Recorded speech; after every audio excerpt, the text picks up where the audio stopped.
में हो एंड आप साइंस में बहुत ज्यादा प्रॉब्लम फेस कर रहे हो, आपसे साइंस के जो कॉन्सेप्ट्स हैं वो क्लियर नहीं हो रहे, समझ में नहीं आ रहे, एग्जाम्स में अच्छे मार्क्स नहीं आ रहे हैं and you are not able to study science, not able to understand it properly, तो ये वीडियो आप सभी के लिए है। जितने भी क्लास 10th के स्टूडेंट्स हैं, हम सभी जानते हैं कि आप सभी के बोर्ड एग्जाम्स फरवरी में स्टार्ट हो जाएंगे एंड टाइम कम होता ही जा रहा है, टाइम जाता जा रहा है and we are not able to cover our syllabus. मेरे पास काफी फ्रेंड्स की कमेंट्स भी आती है कि दीदी साइंस हमें समझ में नहीं आ रही है, कंसेप्ट समझ में नहीं आ रहे, जब क्वेश्चंस करने लगते हैं तो आंसर बना नहीं पाते हैं, कुछ समझ में नहीं आता है। So if this is your situation then ये आपके लिए परफेक्ट वीडियो है। ये वीडियो देखने के बाद आप साइंस में बिल्कुल भी प्रॉब्लम फेस नहीं करोगे एंड आपको पूरी एक क्लियर पिक्चर मिल जाएगी कि साइंस आपको पढ़नी कैसे है ताकि आप अच्छे से अच्छा स्कोर कर पाओ अपने बोर्ड एग्जाम्स में। So this is the perfect video for you. Hello everyone, I am Madhu and आज इस वीडियो में हम पूरा इस टॉपिक के बारे में अच्छे से पढ़ेंगे so that you don't face any problem.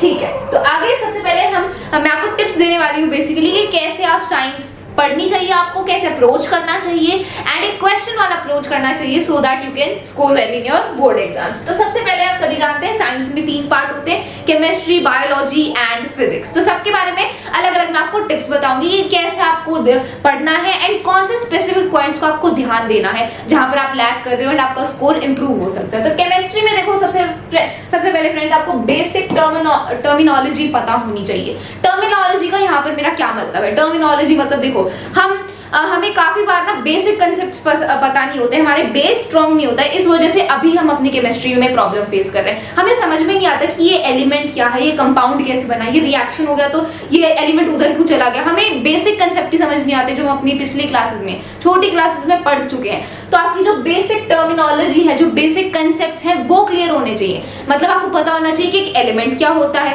Element से फिर कंपाउंड क्या होता है, मिक्सचर क्या होता है, उसमें जो डिफरेंस है वो आपको पता होना चाहिए, है ना। रिएक्शन कैसे होता है, प्रोडक्ट्स क्या होते हैं, रिएक्टेंट्स क्या होते हैं, ये जो भी मेन चीजें जो हम अपनी पिछली क्लासेस में पढ़ चुके हैं वो सब आपको पता होना चाहिए। जो टर्मिनोलॉजी है ये हमें क्लियर होनी चाहिए। कई बार काफी ऐसे टर्म्स होते हैं, काफी ऐसे वर्ड्स होते हैं जो हमें समझ में नहीं आते कि एलिमेंट से क्या मतलब है, कंपाउंड से क्या मतलब है, रिएक्टेंट का क्या मतलब है, हमें वर्ड का मतलब ही नहीं पता तो समझेंगे कैसे कंसेप्ट को। तो आपको टर्मिनोलॉजी क्लियर होनी चाहिए। एक बार आपको क्लियर पिक्चर मिल गई ना कि एलिमेंट ये होता है, कंपाउंड ये होता है, ऐसे रिएक्शन होता है, ये प्रोडक्ट होते हैं, ये रिएक्टेंट होते हैं, ये गैस रिलीज हुई है, ये प्रेसिपिटेट बना है, व्हाटएवर। तो ये जो टर्मिनोलॉजी है ये क्लियर होगी ना तो आप बहुत ज्यादा इजी फील करोगे केमिस्ट्री में, बिकॉज केमिस्ट्री में यही सारी चीजें होती हैं एंड हमें कई बार ये टर्म्स क्लियर नहीं होती, इस वजह से हमें डिफिकल्ट लगता है एंड हम समझ नहीं पाते हैं। तो टर्मिनोलॉजी को क्लियर करो। उसके अलावा अपनी क्लास 9 की बुक उठा लो, क्लास 10 की, क्लास 8 की बुक में से आप पढ़ सकते हो एंड अपनी बेसिस को स्ट्रॉन्ग कर सकते हो। ठीक है,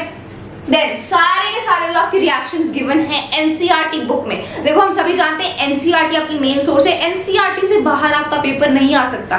मतलब एनसीईआरटी में जो आपने पढ़ा है उसी में से क्वेश्चन बनाए जाएंगे। ठीक है, एनसीईआरटी में जो आप कंसेप्ट्स पढ़ रहे हो उसी में से क्वेश्चन आते हैं, एनसीईआरटी के बाहर वाले किसी कंसेप्ट से क्वेश्चन नहीं बनेगा। तो ऐसा तो नहीं होने वाला। तो आपको पता होना चाहिए कि एनसीईआरटी ही आपकी सब कुछ है, उसी को आपको अच्छे से पढ़ना होगा, word by word, line by line, because उसी में से क्वेश्चन बनाए जाते हैं। ठीक है, तो एनसीईआरटी की लाइन बाय लाइन तो आपको रीडिंग करनी है, जितने भी बॉक्सेस एक्स्ट्रा इन्फॉर्मेशन गिवन है वो सब कुछ आपको करना है। साथ ही साथ केमिस्ट्री में स्पेसिफिकली रिएक्शंस होते हैं, तो एनसीईआरटी में जितने भी रिएक्शंस हैं वो आपको याद कर लेने वर्ड बाय वर्ड, उंगलियों पे याद होने चाहिए एनसीईआरटी के सारे रिएक्शंस, चाहे वो एक्टिविटीज वाले रिएक्शन हो, चाहे वो सिंपल वाले जो रिएक्शन बुक में गिवन है वो हो। एक्टिविटीज गिवन है केमिस्ट्री में, ठीक है, बॉक्सेस में एक्टिविटीज गिवन होती हैं, एक्टिविटीज परफॉर्म कर रहे हैं तो उनको हल्के में ही लेना, उनको इग्नोर नहीं करना कि ये तो एक्टिविटी है हमारे काम का नहीं है। नहीं, एक्टिविटी में से डायरेक्ट क्वेश्चन आते हैं। हमने सैंपल पेपर सॉल्व किए थे, सैंपल पेपर की वीडियो अपलोडेड है, उसमें हमने देखा था एक्टिविटीज में से डायरेक्ट क्वेश्चन पूछ लिए थे। तो एक्टिविटीज को इग्नोर नहीं करना है, हर एक चैप्टर में एक्टिविटीज हैं तो वो एक्टिविटीज आपको करनी है। स्पेसिफिकली केमिस्ट्री में जो रिएक्शंस हैं वो ही आपको याद करने हैं। ठीक है, तो एनसीईआरटी को तो पूरा अच्छे से पी जाओ, जो कुछ गिवन है हर एक वर्ड को याद कर लो, समझ लो पूरा कि इस वर्ड से किसी भी टाइप का क्वेश्चन बन सकता है। ठीक है, रिएक्शन स्पेसिफिकली। देन रिएक्शंस में देखो बैलेंस करने वाला भी आपका कंसेप्ट है चैप्टर नंबर 1 में कि बैलेंस करो, तो उसके लिए आपको ज्यादा से ज्यादा प्रैक्टिस भी करनी होगी। केमिस्ट्री में प्रैक्टिस भी लगती है, तभी आप रिएक्शंस को बैलेंस कर पाओगे एंड अपना रिएक्शन परफॉर्म कर पाओगे, है ना। तो उसके लिए प्रैक्टिस की भी जरूरत है। फ्लो चार्ट्स, देखो केमिस्ट्री को याद करने के लिए, जब हम याद कर रहे होते हैं, रिवाइज कर रहे होते हैं एग्जाम के लिए, तो याद करने के लिए फ्लो चार्ट सबसे अच्छा तरीका है, ताकि हमारे दिमाग में जो कंसेप्ट है वो लंबे से लंबे टाइम तक रहा रहे। तो उसके लिए आपको फ्लो चार्ट्स बना के याद करना चाहिए कि देखो रिएक्शन होते हैं 4 टाइप के, displacement, double displacement, decomposition, combination. ठीक है, ये 4 टाइप के रिएक्शन है। इसमें एग्जांपल लिख लेता हूँ, इसके सब टाइप्स लिख लेता हूँ। तो ऐसे फ्लो चार्ट बनाओगे ना तो आपको एक डायरेक्शन मिल जाती है कि हाँ ये, फिर इसके ये, फिर इसके ये टाइप, फिर इसके ये टाइप, ऐसे एक डायरेक्शन में आप जाते जाते हो एंड आपको एक क्लियर पिक्चर मिल जाती है, स्पेसिफिकली केमिस्ट्री में, बिकॉज बहुत सारे रिएक्शंस हैं, ठीक है, नंबर्स इन्वॉल्व होते हैं, तो हम कंफ्यूज हो जाते हैं। इस वजह से एक फ्लो चार्ट बनाओगे ना अपने नोट्स में, जब आप नोट्स बना रहे होते हो तो फ्लो चार्ट की फॉर्म में बनाओ, ताकि रिवाइज करने में आपको इजी लगे एंड आप इजीली याद कर पाओ, समझ पाओ एंड कोई भी कंफ्यूजन ना हो। ठीक है, बिकॉज केमिस्ट्री में चीजों को अलग अलग करके सॉर्ट आउट करना इंपॉर्टेंट होता है। ठीक है, तो फ्लो चार्ट्स आपको बहुत ज्यादा हेल्प करेंगे इन केमिस्ट्री। एनसीईआरटी की तो आपको सारी करनी ही है, ज्यादा ज्यादा प्रैक्टिस करनी है, ये तो सब सारी साइंस के लिए कॉमन है। ठीक है, ये कुछ स्पेसिफिक टिप्स थी केमिस्ट्री के लिए। बायोलॉजी की बात करते हैं। बायोलॉजी में जितना ज्यादा आप विजुअलाइज करोगे उतना इजी हो जाएगा। देखो बायोलॉजी में आपका लाइफ प्रोसेस वाला चैप्टर है, तो उसमें आप न्यूट्रिशन के बारे में पढ़ते हो कि कैसे खाना अंदर जाता है, वो डाइजेस्ट होता है एंड जो जो न्यूट्रिएंट्स है वो आपकी बॉडी में एब्जॉर्ब होते हैं, तो उसको विजुअलाइज करो कि मैंने खाना खाया, देन वो मेरे यहाँ पर और इसोफेगस फूड पाइप में गया, देन स्टमक में एंड ऑल दैट, वो पूरा जो एलिमेंट्री कैनाल है आपका, उसका एक पाथ जो है वो विजुअलाइज करोगे। जब आप खाना खा रहे हो तो ऐसा आपका जो खाना है वो डाइजेस्ट हो रहा है, आपको न्यूट्रिएंट्स मिल रहे हैं, ठीक है, रेस्पिरेटरी सिस्टम, ऑल दैट, तो उसको थोड़ा पिक्चर बना के करो। तो पिक्चर की यहाँ पर हम बात कर ही रहे हैं, तो यहीं से हमारे डायग्राम्स आ जाते हैं। डायग्राम्स की बार बार आपको प्रैक्टिस करनी है। डायग्राम जब भी आप मान लो न्यूट्रिशन का आप पोर्शन पढ़ रहे हो, आप रीड कर रहे हो एनसीईआरटी, तो डायग्राम साथ में देखते रहो कि हाँ यहाँ पर ये हुआ, फिर डायग्राम में आपने देखा कि हाँ ये हो रहा है। तो डायग्राम्स को साथ साथ में देखते रहोगे ना तो आपको क्लियर हो जाएगा कि आप एक्चुअली में पढ़ क्या रहे हो, एंड देन आपके लिए समझना और भी ज्यादा ईजी हो जाएगा। बिकॉज देखो बायोलॉजी में हम रियल लाइफ के बारे में पढ़ रहे होते हैं, लिविंग बींग्स के बारे में पढ़ रहे होते हैं, तो हम लिविंग बींग ही है, तो हम जितना ज्यादा अपने आप से रिलेट करेंगे, विजुअलाइज करेंगे, अपने एनवायरमेंट को ऑब्जर्व करेंगे, उतना ही ज्यादा इजी होगा। आई नो ये बहुत ज्यादा क्लीशे है, बहुत ज्यादा आपने बहुत बार सुना होगा विजुअलाइज करो विजुअलाइज करो, लेकिन ये एक्चुअल में सच है। जितना आप विजुअलाइज करोगे उतना बेटर रहेगा। जब आप प्लांट को वाटर कर रहे हो, ठीक है, या फिर आप सांस ले रहे हो, ब्रीथ कर रहे हो, सो ऑल दैट, तो ये जितने भी प्रोसेसेस हैं इनको विजुअलाइज करो, अपने आप से रिलेट करो, ठीक है, देन आपको बायोलॉजी और भी ज्यादा इजी लगेगी। ठीक है, विजुअलाइज से यहीं पे इससे कनेक्टेड है डायग्राम्स। जितने भी डायग्राम्स होंगे वो डायग्राम्स के क्वेश्चन डायरेक्ट पूछे जाते हैं, तो डायग्राम्स की आपको प्रैक्टिस तो करनी है। डायग्राम्स आपको कंसेप्ट समझने में हेल्प करेंगे। जब आप एनसीईआरटी रीड कर रहे हो तो डायग्राम साथ साथ में देखते रहो कि एक्चुअल में हो क्या रहा है, कि आप वर्ड्स में ही गुम ना हो जाए, आपको समझ भी आता रहे कि एक्चुअल में हो क्या रहा है, पिक्चर क्लियर हो। तो उसके लिए डायग्राम्स इंपॉर्टेंट होते हैं। डायग्राम्स तो करनी है आपको सारे के सारे, बिकॉज डायरेक्ट क्वेश्चन भी पूछ लेते हैं। डायग्राम से मेरा मतलब ये नहीं कि बस ड्रॉ करना आना चाहिए, लेबलिंग आनी चाहिए, बिकॉज लेबलिंग सबसे ज्यादा इंपॉर्टेंट होती है कि कौन सा पार्ट क्या है, क्या नेम है उसका, उसमें कौन से एंजाइम्स हैं, क्या फ्लो है। जैसे हार्ट की डायग्राम में हार्ट का क्या जो ब्लड है उसका क्या फ्लो है, कैसे वो हार्ट में आता है एंड देन लंग्स में जाता है, देन ऑक्सीजनेटेड बन के दोबारा हार्ट में आता है एंड देन पूरी बॉडी में सर्कुलेट होता है। तो ये फ्लो, ये सारी चीजें, लेबलिंग, हर एक पार्ट का नाम ये आपको पता होना चाहिए, बिकॉज ये एग्जाम में डायरेक्ट पूछा जाता है। ठीक है, तो जितना विजुअलाइज करोगे, जितना डायग्राम बना के समझोगे उतना ईजी है। नोट्स बनाओ अपने। नोट्स मैं इसके बारे में, इसकी इंपॉर्टेंस मैं आपको बता नहीं सकती कि नोट्स कितने ज्यादा इंपॉर्टेंट होते हैं। जब आप चैप्टर समझ रहे हो ना तो साथ साथ में अपने नोट्स बनाते जाओ। जैसे आप न्यूट्रिशन पढ़ रहे हो फॉर एग्जांपल, तो आप यहाँ पे शॉर्ट फॉर्म्स अपनी बना सकते हो, अपने निमोनिक्स बना सकते हो, अपने कोड्स बना सकते हो याद करने के लिए। नोट्स इसी के लिए होते हैं, हम अपने आपके लिए याद रखने के लिए हम अपने नोट्स बनाते हैं ताकि रिवीजन के टाइम पे हेल्प करें, है ना। तो आप यहाँ पर अपने खुद नोट्स में निमोनिक्स कोड्स लिख सकते हो, so that you remember it during the exams. ठीक है, जैसे कि आपके माउथ में सलाइवरी ग्लैंड्स होते हैं जिसमें सलाइवरी एमाइलेज नाम का एंजाइम होता है, ठीक है, वो आपने लिख दिया, देन इसोफेगस, देन स्टमक। तो ऐसे आप फ्लो चार्ट बना के कर सकते हो अपने तरीके से, जो भी आपको यूजफुल लगता है, इफेक्टिव लगता है वो। ठीक है, रिवीजन। देखो बायोलॉजी में हम समझ तो लेते हैं, हम समझ लेते हैं कि ठीक है ये ऐसे होता है, फिर इसके बाद ये होता है, ये इस तरीके से होता है, ये इसको ट्रांसपोर्ट करता है, ये रिलीज करता है, हम समझ लेते हैं। लेकिन फिर वो जो फैक्ट्स होते हैं ना, सिंपल फैक्ट्स होते हैं बायोलॉजी में, हम वो भूल जाते हैं। तो वो ना भूलें उसके लिए हमें क्या करना है, बार बार बार रिवीजन करते रहेंगे, क्योंकि बायोलॉजी में ऐसा तो कुछ है नहीं कि हम प्रैक्टिस करेंगे, क्वेश्चन सॉल्व करेंगे, ऐसे नंबर्स वाला तो कुछ नहीं होता। सिंपल कंसेप्ट होता है, सिंपल प्रोसेस होता है जो हम समझ लेते हैं, एक बार समझ लेते हैं, लेकिन फिर अगर हम उसको रिवाइज नहीं करेंगे तो भूल जाते हैं, एंड देन दोबारा समझ में काफी टाइम लगेगा। एग्जाम टाइम पर इतना दोबारा कंसेप्ट को समझने का टाइम नहीं होता है ना। तो आपको रिवाइज करते रहना है, हर हफ्ते बाद, 10 दिन बाद, 15 दिन बाद जो आपने प्रोसेस पढ़ा उसको रिवाइज करते रहो, तब कि आपके वो दिमाग में रहे। बायोलॉजी में सबसे इंपॉर्टेंट, सबसे इफेक्टिव तरीका यही है याद रखने का कि एक बार आपने समझ लिया ना अच्छे से क्या प्रोसेस हो रहा है, कि इसके बाद ये होता है, इसके बाद पहले यहाँ पर जाता है, देन फूड ऐसे जाता है, ऐसे जाता है, वो आपने समझ लिया, फिर उस प्रोसेस को रिवाइज करते रहो ताकि वो आपके दिमाग में रहे, बार बार आपको समझने की जरूरत नहीं पड़ेगी। तो इस तरीके से बायोलॉजी की ये टिप्स हैं जो आप फॉलो कर सकते हो टू इजीली अंडरस्टैंड इट। अब बात करते हैं हम फिजिक्स की।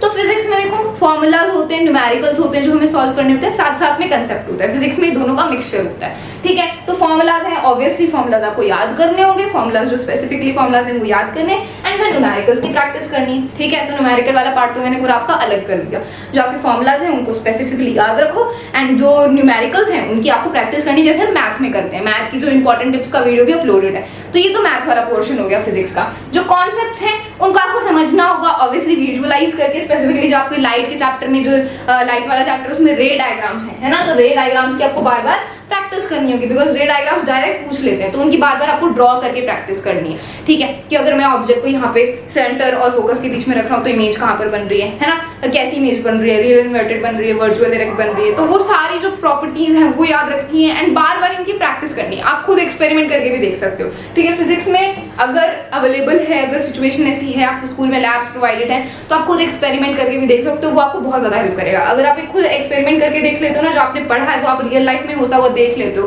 तो उसको बहुत टाइम तक आप याद रखते हो, भूलते नहीं हो, तो वो बहुत हेल्प करता है। तो you can do experiments also. Experiments नहीं कर सकते कोई बात नहीं, आप अपनी नोटबुक में ड्रॉ करके देखो, है ना, बार बार उसको रिवाइज करो। जैसे डायग्राम्स हैं, रे डायग्राम्स हैं, इलेक्ट्रिसिटी वाले चैप्टर्स में भी आपके काफी डायग्राम्स हैं, है ना, उनको याद में रखो, उनकी आपको याद रखने के लिए बार बार प्रैक्टिस करनी होगी, ठीक है। प्रैक्टिस हियर न्यूमेरिकल्स की तो प्रैक्टिस करनी है, साथ ही साथ जो कॉन्सेप्ट्स हैं उनको भी बार बार रिवाइज करते रहना है। देखो जो कॉन्सेप्ट्स है ना फिजिक्स में, वो आपके न्यूमेरिकल से, फॉर्मूला से रिलेटेड होते हैं, ठीक है। जैसे पावर निकालने का फॉर्मूला हो गया, या फिर मैग्निफिकेशन निकालने का फॉर्मूला है, height of the object, height of the image, जो ये हमने फॉर्मूलाज पढ़े, ठीक है। करंट निकालने का फॉर्मूला है, तो ये जो आप कॉन्सेप्ट्स पढ़ रहे हो उन्हीं से रिलेटेड फॉर्मूलाज होते हैं। तो कंसेप्ट आपने समझ लिए, तो साथ साथ में इनके फॉर्मूलाज हैं, तो ये साइमल्टेनियसली चलते हैं, इनकी साथ साथ में आपको प्रैक्टिस करनी है न्यूमेरिकल्स की, एंड कंसेप्ट्स को रिवाइज करते रहना है, तो आपका ये साथ में ही कंफर्म हो जाता है, ठीक है। लाइट वाले चैप्टर में रे डायग्राम्स हैं, इलेक्ट्रिसिटी वाले चैप्टर में कुछ फॉर्मूलाज हैं, एंड जनरेटर का, मोटर के डायग्राम्स हैं, तो वो आपको याद रखने, ठीक है। Human I and colourful world वाला चैप्टर, वो तो बहुत ईजी है, उसमें आप रियल लाइफ फिनोमेना के बारे में पढ़ते हैं, वो चैप्टर काफी फन भी है, ईजी भी है, तो वो बहुत ईजी है। फिजिक्स में दो ही आपके मेन लेंथी चैप्टर्स हैं जिनको काफी फ्रेंड्स डिफिकल्ट समझते हैं, that is light and electricity, ठीक है। इन दोनों चैप्टर्स को आपने अच्छे से समझ लिया तो आपकी ऑलमोस्ट फिजिक्स जो है वो डन ही है, ठीक है। एंड ये कुछ फिजिक्स की टिप्स थी, एंड ऐसे हमने पूरे साइंस का डिस्कस कर लिया है। तो देखो एनसीईआरटी आपकी मेन सोर्स है, एनसीईआरटी से बाहर आपको जाना नहीं है, लेकिन एनसीईआरटी आपको सारी कर लेनी है। मैं कुछ एनसीईआरटी में ये नहीं बोल रही कि सिर्फ आपको जो लाइंस गिवन है वो पढ़नी है, आपको बॉक्सेस छोड़ देना है, एक्टिविटीज छोड़ देनी है। एनसीईआरटी मतलब पूरी एनसीईआरटी, सारे क्वेश्चन, सारी एक्टिविटीज, सारी बॉक्स वाली इन्फॉर्मेशन, सारी मेन इन्फॉर्मेशन, सारे क्वेश्चन, सब कुछ, ठीक है। एनसीईआरटी तो पूरी डन कर देनी है, एंड देन एनसीईआरटी कंफर्म होने के बाद आप और क्वेश्चंस की प्रैक्टिस कर सकते हो, अपने एग्जाम्पलर में से पीवाईक्यूज कर सकते हो, सैम्पल पेपर्स कर सकते हो। हमने अपने चैनल पर सारे साइंस के चैप्टर के जो वीडियोस हैं वो फुल एक्सप्लेनेशन वाले अपलोड किए हुए हैं। वन शॉट रिवीजन के वीडियोस अपलोडेड है हर एक चैप्टर के, जिसमें 15-15 मिनट में हमने आपके सारे चैप्टर्स रिवाइज करवाए हैं। फुल एक्सप्लेनेशन वाले चैप्टर भी अपलोडेड हैं, ठीक है। अगर आप किसी कॉन्सेप्ट में प्रॉब्लम फेस कर रहे हो तो आप वो हमारे वीडियोस देख सकते हो, सैम्पल पेपर के, पीवाईक्यूज के, मेंटी क्विजेस के, सारे के सारे जो वीडियोस हैं वो ऑलरेडी हमारे चैनल पर अपलोडेड हैं। आगे भी हम वीडियोस अपलोड करते रहेंगे। जनवरी में हम आपके साथ रिवीजन करेंगे, क्विजेस करेंगे, लाइव सेशन करेंगे। हम एंड तक आप सभी क्लास 10 स्टूडेंट के साथ हैं, ताकि आप अपने बोर्ड एग्जाम्स में अच्छे से अच्छा स्कोर कर सको। Okay, so friends, I hope you found this video helpful. That's all, thank you so much.